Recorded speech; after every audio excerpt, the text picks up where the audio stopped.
We're going to check in now with Storm Team 3 meteorologist Sean McAday. And as Brooke said, tracking a cold day, a windy day. Sean, is that wind going to affect people's travel into work or to school this morning? I know I am part of that statistic. Yeah, that statistic really is not surprising me. Plus, more Americans than ever before are taking melatonin to help them sleep.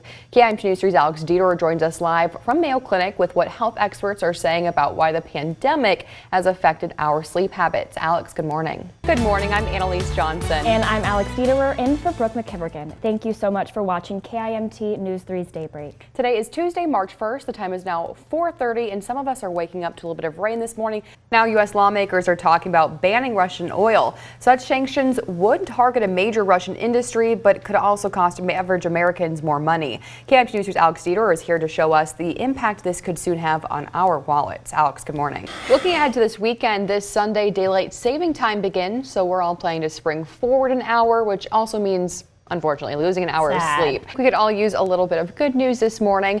In a stroke of pure luck, a cat in Humiston, Iowa rode out the tornado in her owner's shed.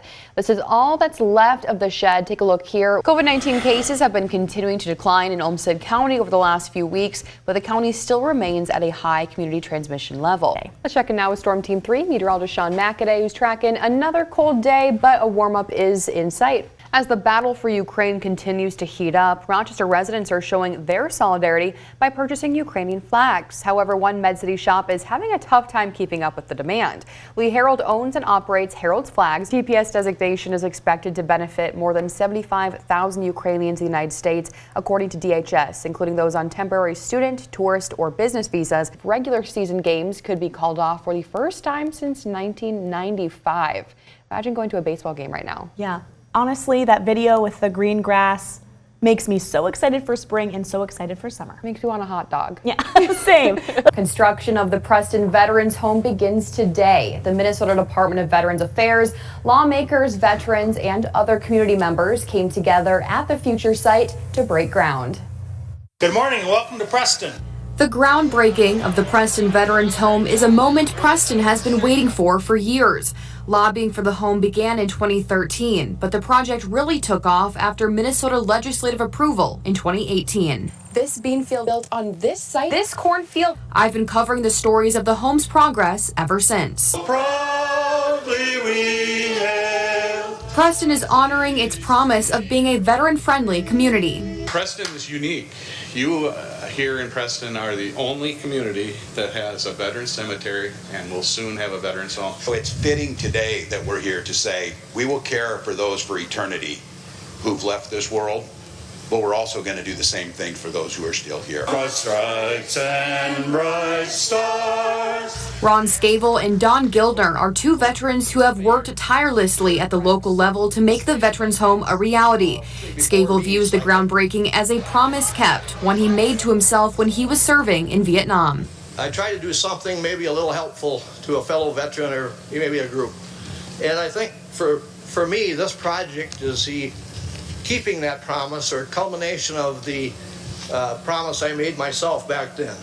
The mission to give southeastern Minnesota veterans a long-term care facility was made possible by work at the local, county, state, and federal levels, with politicians from both sides of the partisan divide agreeing on one thing. We're here today to celebrate our veterans who protect our country, who give us our freedoms. We have kind of unprecedented divisions on some things. That's never happened around veterans, and I think that issue of coming together around a common goal, and for me as a veteran, my father was Korean War era, and just to understand that those things transcend the politics. Now that the work to secure the home is complete, Preston begins the journey of building a home for southeastern Minnesota's veterans. God bless our troops, God bless our veterans, and God bless the USA, and I thank you.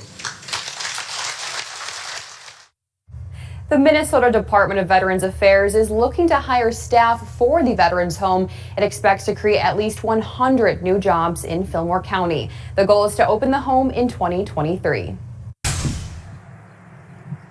Amy, just up at the top of this hill behind me, right below the Preston Water Tower, the bones of the Preston Veterans Home are starting to come to life. Construction is on track and progress is being made weekly.